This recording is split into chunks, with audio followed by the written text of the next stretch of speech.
Apocalipse, capítulo de número 2, do versículo 1 ao versículo 5. Todos encontraram? Amém? Diz assim a palavra do Senhor: a igreja de Éfeso escreve estas coisas. Diz aquele que segura as 7 estrelas em sua mão direita e que anda no meio dos 7 candelabros de ouro: eu conheço as tuas obras e o teu trabalho e a tua paciência, e como tu não pôdes suportar os que eram maus, e tens provado os que se dizem ser apóstolos e não são, e descobriste que são mentirosos, e tu tens suportado e tens paciência, e por causa do meu nome trabalhaste e não desfaleceste. Todavia eu tenho algo contra ti, porque deixastes o primeiro amor. Lembra-te, portanto, de onde tu caístes, e arrepende-te, e fazes as primeiras obras. Senão eu virei a ti rapidamente, e removerei o teu candelabro do seu lugar, e se não te arrependeres. Mas isto tu tens: odeia os atos dos nicolaítas, que eu também odeio. Aquele que tem ouvidos, ouça o que o Espírito diz às igrejas. Aquele que vencer, eu darei de comer da árvore da vida, que está no meio do paraíso de Deus. Amém? Se coloque em pé, amém? Vamos orar. Eu gosto de orar. Eu estou antes de ministrar, depois de ministrar, orar. Eu acho que a oração é o nosso momento de intimidade com Deus. Ele é diferente, amém? Oremos. Soberano Deus e eterno Pai, nessa hora nós te damos graças, Senhor, te louvamos. Espírito Santo do Senhor, obrigado pela tua presença em nosso meio, obrigado por tudo que tu operaste neste lugar, pela vida de cada um, Senhor. Pai querido, Pai amado, nós te pedimos, continua conosco, Senhor. Faz, Pai querido, maravilhas e prodígios no nosso meio. Pai querido, em nome do Senhor Jesus, que este dia seja um dia marcado em nossos corações, que esse dia seja um dia de transformações em nossas vidas. Pai querido, onde falhamos, Senhor, que venhamos levantar, Senhor, e nos erguer nesta manhã, Senhor, e termos força, Pai querido, para podermos prosseguir. Pai querido, revela em nós quem nós somos de verdade. Pai querido, que a tua presença nos constranja, Pai querido, e que nós aprendamos a depender de ti. Pai querido, em nome do Senhor Jesus, faz, Pai querido, como bem te aprouver neste momento. É o que eu te peço e desde já te agradeço, em nome de Jesus. Amém? Todos aceitam. Palavra do Senhor. O missionário Jaqueline estava ministrando. A palavra do Senhor ela é perfeita, de uma maneira a qual nós não podemos compreender ou explicar. Nós podemos pregar, mas a maravilha da palavra do Senhor é muito além ainda do que nós conseguimos traduzir por nossas palavras. O Espírito Santo de Deus nas nossas vidas é algo que nós não podemos traduzir por palavras. Aquilo, a Bíblia nos diz que quando não sabemos o que falar, Ele entende os nossos gemidos inexprimíveis, palavras que estão presas dentro do nosso coração. E é o pastor falando da igreja, e a Jaqueline falando que sentia falta da igreja que ia fazer cultos nos lares, da igreja, e isso veio ao meu coração. Muitas das vezes foi falado aqui do fervor que nós temos quando nós começamos a nossa obra. A quem não lembra quando começamos o nosso caminhar com Jesus? O caminhar com Jesus não tinha impedimento. Vir para a igreja não tinha impedimento. Orar 2, 3, 4 horas não tinha impedimento. Sabe o que você se sentia triste? Não tinha tristeza por estar cansado de orar. Você tinha tristeza porque não estava orando muito. Você tinha tristeza porque não lia mais de 2, 3 livros da Bíblia por dia. Isso te trazia tristeza. Mas a caminhada cristã ela é árdua. Muitas das vezes a gente pensa que servir a Cristo vai ser algo que só vai ter as suas rodas. Não. A caminhada cristã ela não é fácil. Nunca foi. A próprio Senhor Jesus Cristo nos ensina: neste mundo vocês vão ter aflições. Nós não temos aflições por causa de nós. Nós não temos aflições porque somos alguma coisa. As aflições vêm em nós porque Cristo está em nós. As aflições que vêm contra nós não é porque eu sou um pregador. A aflição que vem a mim é porque Cristo habita em mim. E esta aflição que vem a mim é para tentar tirar Ele de mim. É para fazer me afastar da presença dEle. Eu sempre cresci e peço ao Senhor para que isso nunca saia do meu coração. Eu não tenho méritos na minha salvação. Eu não tenho méritos algum na crucificação de Cristo. Muito pelo contrário, o que Ele padeceu foi minha culpa. Se eu tenho algo na salvação, foi culpa. A culpa dele ter sofrido foi minha, os meus pecados. A culpa de tudo que ele sofreu, todos os açoites foram os meus pecados. Agora a coroa de vida que está na minha cabeça, eu não tenho méritos. Eu luto para mantê-la, eu continuo para guiá-la. A Bíblia do Senhor diz: vigiai e orai para que o inimigo não venha e tome a sua coroa. Ele está dizendo: você não tinha forças para conquistá-la, mas eu estou te dando forças para mantê-la. Eu estou te dando forças para guardá-la. Então vigia, ora, busca, se coloca na posição. Você não tem forças para ganhar a sua salvação, você não tem força, mas eu fiz por você. Agora eu só estou te dizendo: guarda o que tens, para que ninguém roube de ti. Glória a Deus. A Bíblia vai dizer que João, preso na ilha de Patmos, isso é lindo. João fez uma coisa extraordinária pelo reino. João fez prodígios e maravilhas. João era um homem ímpar, como foi Paulo, como foi Pedro, homens diferenciados de uma geração. A Bíblia diz que João, pela palavra de Deus e por pregar Cristo, é colocado na prisão, numa ilha. Naquele momento eu fico olhando João, já de idade avançada, e João pensando: eu fiz muito, graças a Deus, eu consegui fazer aquilo que o Senhor confiou a mim, e eu acho que agora neste momento acabou. João estava preso num lugar isolado, não tinha a quem falar, não tinha a quem levar, não tinha a quem fazer. Aí João deveria pensar: aqui eu acabo a carreira, aqui eu guardo a minha fé. Aí Jesus falou assim: mas desde quando foi por você que aconteceu alguma coisa? Você entenda, você está na ilha, estou. Senhor, mas não, a minha voz não chega a eles. Senhor, mas os meus pés não alcançam eles. O Senhor disse assim: você não consegue, mas eu não parei.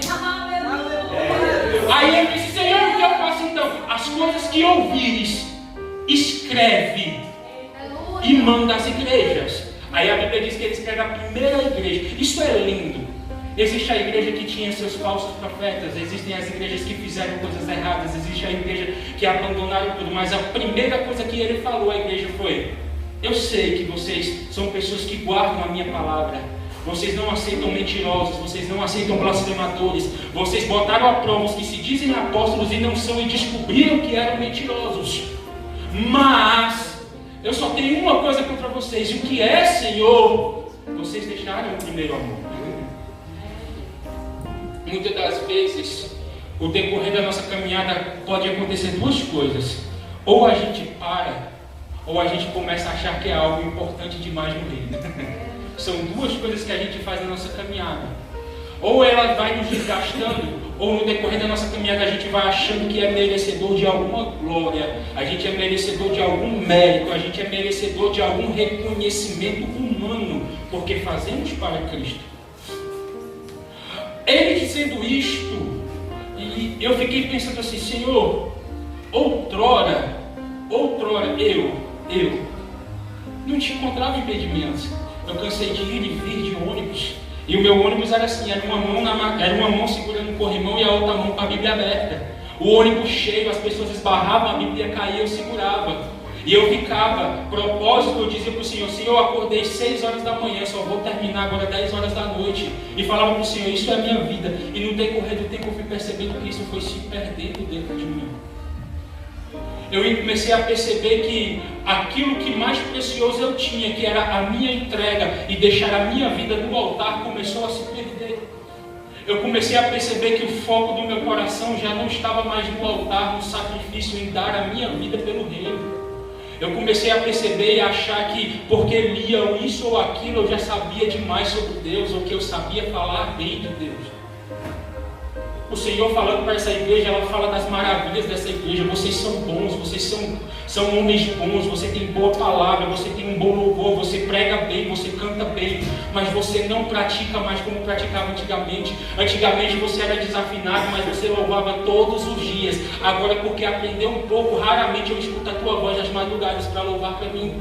Você não sabia orar, não sabia nem o que dizer a mim. Agora, muitas das vezes você chega com tanta elegância querendo falar, e na verdade eu só gostava quando você reconhecia que eu era o seu Deus, quando você reconhecia de quem era a verdadeira grandeza. Porque Jesus, quando orou, Jesus ensinou assim: ore ao Pai desta maneira: Pai nosso que estás no céu, santificado é o teu nome, venha primeiro o teu reino e seja feita a tua vontade. Jesus nos ensinou a pedir o pão, mas antes de pedir o pão, agradecer a Deus. Antes de pedir o pão, dizer que somos dependentes dele. Porque eu entendi uma coisa. Você sabe o que é a primeira obra? A primeira obra é a verdadeira dependência de Cristo. Isso são as primeiras obras. Sabe o que é as primeiras obras? É quando você saía do trabalho e tinha o desejo de correr para a igreja, porque você dizia, eu não posso perder tudo. Isso era a dependência de Deus. Sabe o que era isso? Era você correr para casa e ler a palavra dia e noite, e saber, eu preciso aprender mais Bíblia porque eu sou dependente de Deus. A Bíblia vai dizer que Jesus conta uma parábola do filho pródigo. E ultimamente isso acontece muito. A parábola do filho pródigo diz assim, que o filho estava com o pai dava-lhe tudo. Não lhe faltava nada. Mas ele diz, pai, dá o que é meu de direito, deixa eu ir embora. O que você vê com isso? O que eu falo com isso?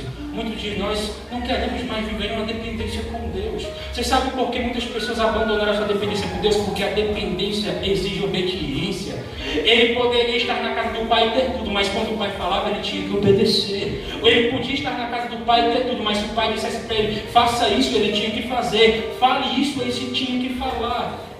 Vocês conseguem entender que a partir do momento que você não consegue mais viver o seu primeiro amor, você começa a perder a sua intimidade. E quando você começa a perder a intimidade, você começa a perder a sua dependência.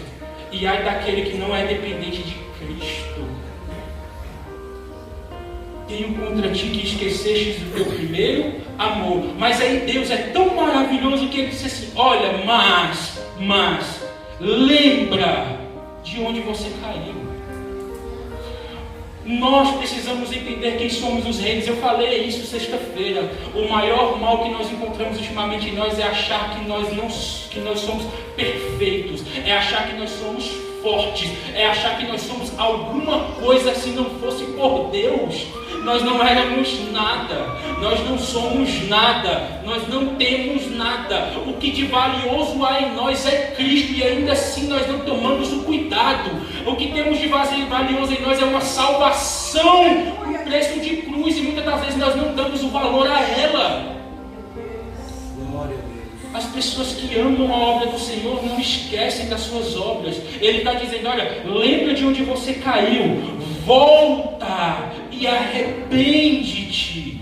Olha o que o Senhor está dizendo. Ei, eu estou dizendo para você, se você fazia antes, volta a fazer o que você fazia. Ah, Senhor, mas antigamente eu não sabia o que eu sei hoje. Então volta à inocência e guia, e deixa eu te guiar de novo. Deixa o Espírito Santo ser teu guia. Deixa o Espírito Santo ter a tua consolidação. Deixa o Espírito Santo ser a tua força. Deixa o Espírito Santo ser a tua palavra, o teu louvor. Deixa tudo para lá e deixa o Espírito Santo agir na sua vida. Eu tenho contra ti que esqueceste do teu primeiro amor. Quantos de nós não esquecemos? Eu esqueci do meu primeiro amor, Senhor. Eu sei do que eu era capaz de fazer em prol do reino. Ah, Senhor, quantas vezes eu não saí do meu trabalho, fui para monte, voltei de monte, fui para ensaio, saí de ensaio, e dizia para o Senhor, Senhor, não deixa acabar o dia.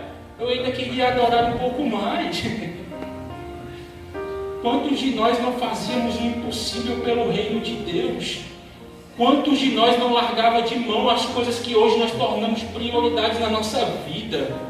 Quando na verdade a prioridade das nossas vidas tem que ser a salvação e a adoração em Cristo Jesus.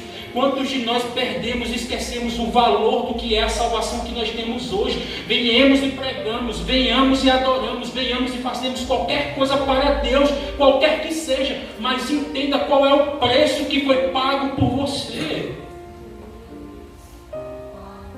Nós precisamos voltar aos nossos primeiros amores. Nós precisamos voltar a esquecer aquelas coisas que nos fadigavam. Nós precisamos parar de procurar desculpas. A Bíblia vai dizer que quando Davi é confrontado por Natan diz, olha, o homem agiu assim, assim e assim. O que deve ser feito com este homem? Davi diz, olha, um homem desse é digno de morte. E Natan olha para Davi e diz, olha Davi, mas esse homem é você. Você quer saber quando é o verdadeiro arrependimento? Não é quando alguém vê o teu pecado e apontar o teu pecado. Não é quando alguém vê a tua falha e apontar a tua falha. A verdadeira arrependimento é quando você vê em você a sua necessidade de Cristo. E você vai entender o que é ser um verdadeiro cristão. Você vai saber o que é dobrar o joelho e dizer: Senhor, me perdoa pela minha falha. Quando nós não conseguimos entender o quão fracos somos, porque somos. Quando não entendemos o quão necessitados somos, vamos ser igual aquele jovem do filho pródigo. Vamos estar no meio da lama, até entendermos: meu pai tinha tudo e eu tinha tudo.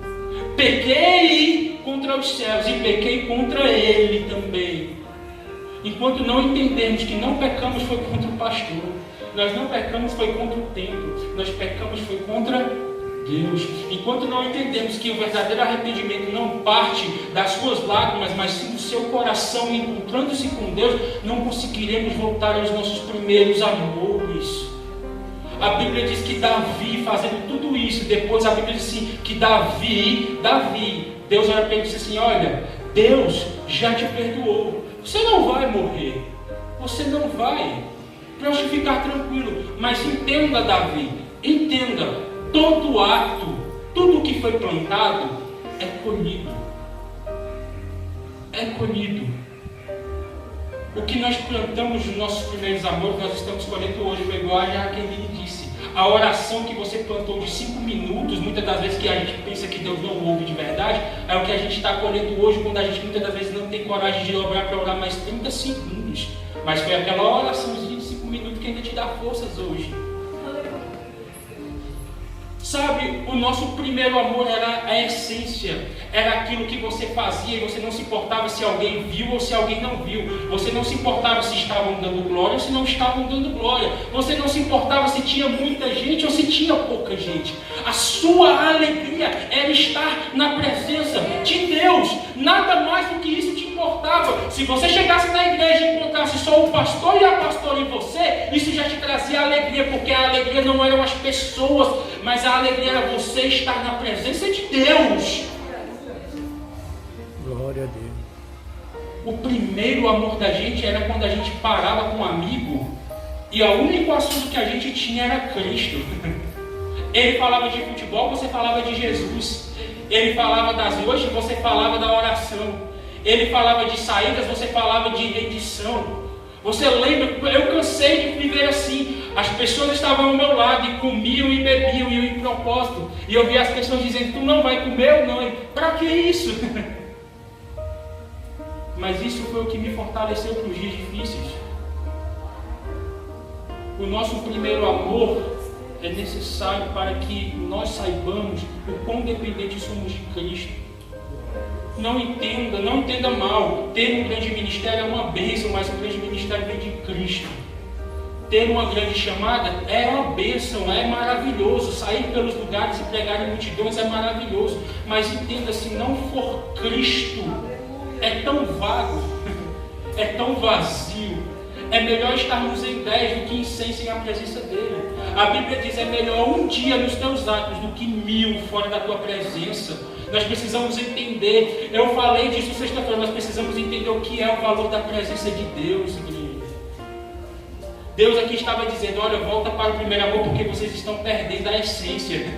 Vocês estão perdendo o foco do que realmente é a minha presença. Vocês estão abandonando aquilo que alcançava o meu coração. O primeiro amor é algo tão tremendo, tão profundo, que muitas das vezes o simples do simples que você fazia alcançava muito mais do que muitos e muitos estavam fazendo. O simples da tua oração era algo que trazia o coração de Deus para perto de você. Os nossos primeiros amores, igreja, quando a gente não tinha preocupações seculares, quando estávamos dentro da casa de Deus. Quantas das vezes nós sentamos no banco da igreja e ficamos pensando: está faltando isso ou eu preciso daquilo? Ah não, mas amanhã eu tenho que fazer isso. Nós chegamos na casa de Deus e nem reverência temos mais a sua presença. Nós já chegamos na casa de Deus e nem dizemos assim: Deus, antes de qualquer coisa, antes de Deus despejar esse saco pesado dos meus problemas sobre a tua presença, deixa eu primeiro me apresentar ao Senhor. Antes de eu dizer para o Senhor do que eu preciso, deixa eu te agradecer pelo que eu já tenho. Antes de eu dizer para o Senhor que eu estou doente, deixa eu te agradecer porque eu levantei. nós precisamos saber o que é. A Bíblia diz que tinham 5 pães e 3 peixinhos, 2 peixinhos. Gente, a Bíblia diz que tinha aquilo, Jesus pegando tudo aquilo, tudo, porque isso é tudo, aquilo era o tudo. Você disse assim, tem gente que fala, é um pouquinho, não é um pouquinho, mas era o tudo que tinha, era aquilo era o tudo. Aí Jesus pega e diz assim, olha, é pouco para vocês, para Deus é tudo. Aí o que a gente faz então, Senhor? Porque tem pouco para o povo, aí diz, mas para Deus tem tudo. E o que a gente tem que fazer com esse tudo? Agradecer. A Bíblia diz assim, e Jesus, dando graça, partiu, isso até na ceia, partiu e disse. A mesma coisa ele fez com os pães e os peixinhos, ele deu graça ao Pai. Pai, te dou graça. O povo está dizendo que é pouco, não é pouco, é tudo. E o tudo que eu tenho, por mais que os outros sejam pouco, eu dou para o Senhor. Eu agradeço ao Senhor. Aí a Bíblia diz que enquanto eles partiam o pão, e foi enchendo o cesto, aí diz que todo mundo comeu, todo mundo se fartou e sobrou. Mas não era pouco, mas não era nada, não, era tudo que Deus estava esperando você agradecer, era tudo que Deus estava esperando você ter uma gratidão. Isso é o primeiro amor. O primeiro amor, igreja, a gente sabia ser grato. Eu estou andando de ônibus, obrigado Jesus pelo dinheiro da passagem. A gente sabia ser grato. Obrigado, Senhor, porque pode não ter o melhor arroz, mas o Senhor me deu um arroz para comer hoje. O amor era esse. A gente não precisava de... Gente, o pastor Rogério, que sempre fala muito das gerações passadas. Gente, não era necessário muito para se adorar a Deus. Não era necessário muitos moveres. Não era necessário muito barulho. Não, a única coisa que se necessitava era adorar a Deus de coração. A gente fala de pessoas sendo batizadas com o hino da harpa, mas o povo dava crédito aos hinos das harpas. Hoje não, é assim. Vamos para o culto, vamos. Que horas é? Está cantando os hinos da harpa. Então dá tempo, a gente chega depois. A gente chega depois dos hinos das harpas. Está tendo o quê? Está tendo a equipe de louvor, tá. Não, vamos esperar mais um pouquinho, a gente chega na hora da pregação. A gente agora está escolhendo o que quer receber de Deus. A gente está achando que aqui é feira. Eu chego e escolho o que quero, pego a hora que quero e decido a hora que quero. Meu amigo, se você soubesse o quão precioso é a presença de Deus, você acordava e vinha para cá e só pensava daqui para ir dormir. Desse jeito, aleluia. Nós precisamos entender o valor da presença de Deus. Davi, no Salmo 51, eu falei sexta-feira, Davi diz, Senhor, não arranca de mim o teu Santo Espírito, não tira de mim a alegria, retorna em mim a alegria da tua salvação. A alegria de Davi não era ser o rei de Israel, a alegria de Davi não era estar no trono, a alegria de Davi, quando Davi foi ungido na cabeça, a Bíblia não relata Davi feliz, pulando, salteando, não, Davi diz, essa é a responsabilidade que está sobre mim, eu vou cumprir, e ele volta a cuidar das ovelhas do Pai. Entenda, Davi foi ungido rei e voltou para cuidar das ovelhas do Pai. Aí a Bíblia diz que Davi sentou-se no trono, e até agora eu não vi Davi fazendo nada de exorbitante, mas a Bíblia vai dizer que Davi diz assim, vamos trazer de volta a presença do Senhor? O reino está aqui, o rei está aqui, o povo está aqui, mas está faltando o essencial. O que é, Davi? Manda trazer de volta a presença. Mas Davi, o reino é forte, Davi, o reino é poderoso, mas é por causa da presença. Aí a Bíblia diz que Davi tira a sua veste real, veste linho, veste uma roupa confortável. A Bíblia diz que Davi vem saltando, pulando e louvando na presença de Deus. Davi estava dizendo, eu sei o valor dessa presença, vale mais do que se eu tivesse sentado lá no trono. Coroa, eu não preciso de coroa, porque o rei de verdade está vindo. Aí a Bíblia diz que depois disso Davi diz para ele, olha assim, a minha alegria é a tua salvação, não tira ela de mim não. Quantos de nós estamos preocupados com isso? No nosso primeiro amor, a nossa maior alegria era ser batizado com o Espírito Santo. Como eu era desejoso. Quantos aqui, quando eu comecei a minha fé, que eu escutava as pessoas falarem em línguas e serem batizadas e chorar, eu ficava sentado no banco da igreja dizendo, Senhor, eu quero isto aí também. Eu preciso sentir o que eles sentem. Eu preciso sentir o que eles estão sentindo. Eu vi as pessoas dizer, é um fogo, é um poder, é uma glória, te enche, te dá vontade de pular, te dá vontade de chorar. E eu dizia, Senhor, por favor, eu preciso sentir isto aí. Eu preciso saber o que é esta presença que tantos falam. Eu preciso sentir o que é o teu Espírito Santo habitando em mim. Mas hoje não, a gente se confortou. O simples fato de ir para a igreja sentar no banco todo domingo. A gente não consegue mais se sentir satisfeito. A presença de Deus nas nossas vidas já não traz aquela alegria que outrora trazia. A presença de Deus dentro do nosso lar. A gente acha que Deus é Deus somente de dentro. A gente esquece muitas das vezes de falar com Deus dentro do nosso próprio lar. A gente acha que Deus é Deus só de igreja. Quantas e quantas vezes eu não fui para o meu trabalho e chorei dentro de ônibus e metrôs. E eu não tinha vergonha, eu não escondia minha lágrima para ninguém ver, eu chorava para que os outros vissem eu chorando. Porque eu tinha vontade de alguém chegar e perguntar, está chorando por quê? Eu falei, por causa de Jesus. Nós precisamos saber a importância, nós precisamos dar valor ao que é a presença de Deus. Ah, irmão, mas eu estou passando por luta. A tua luta não pode ter mais valor na tua vida do que a presença de Deus. Ela não pode roubar a prioridade que é a tua adoração a Deus. Eu estou no vale, mas você tem que adorar. Entenda, a prioridade não mudou. A Bíblia diz, o primeiro mandamento é, amarás o Senhor teu Deus de toda a tua força, de todo o teu entendimento, de toda a tua alma. Ou seja, ele está dizendo, tu vai adorar a Deus de toda a tua vida. Ele não botou empecilhos, ele não botou nada. Ele está dizendo assim, olha, eu não estou perguntando o que você está passando. Eu estou dizendo que enquanto você está passando, você tem que adorar. Isso é o primeiro amor, igreja. Eu, no meu primeiro amor, eu tinha uma mãe alcoólatra dentro da minha casa. Eu chegava em casa e encontrava minha mãe deitada, apagada. Tinha vezes que eu tinha que pegar copo de água e jogar na janela no rosto dela, porque senão eu passava um dia na rua.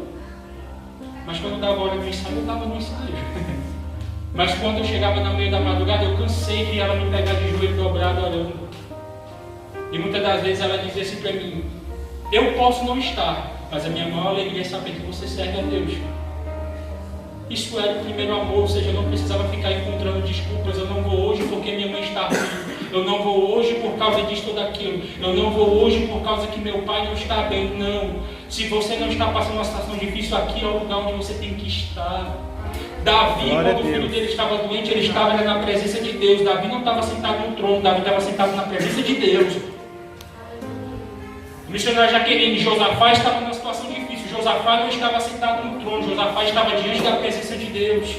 Nós precisamos entender que as situações difíceis não foram feitas para que nós nos isolemos, mas para nos aproximar da presença de Deus. Eu não encontrei nenhuma situação difícil do povo que não forçasse o povo a ser dependente de Deus. O povo estava no deserto, não tinha o que comer. Aí o povo entendeu, nós somos dependentes dele, nós dependemos dele para comer. Aí ele mandava o maná. O povo tinha sede, o povo estava entendendo que enquanto eles estavam lá, eles eram dependentes de Deus. Então, para eles beberem água, eles tinham que pedir a Deus. Glória a Deus. E por que nós não somos dependentes desse jeito, igreja? Por que nós não pedimos a Deus? Por que nós não clamamos a Deus? Porque é tão mais fácil a gente conversar com fulano, ciclano. Porque é tão mais fácil a gente pedir conselho às pessoas e não conversar com Deus. Porque é tão mais fácil a gente correr para os braços de alguém e não correr para os pés de Cristo. No nosso primeiro amor, nada te impedia. E por que hoje te impede? No nosso primeiro amor, a gente caminhava quilômetros e quilômetros para fazer o evangelismo. Na nossa caminhada, a gente passava dias e noites adorando a Jesus.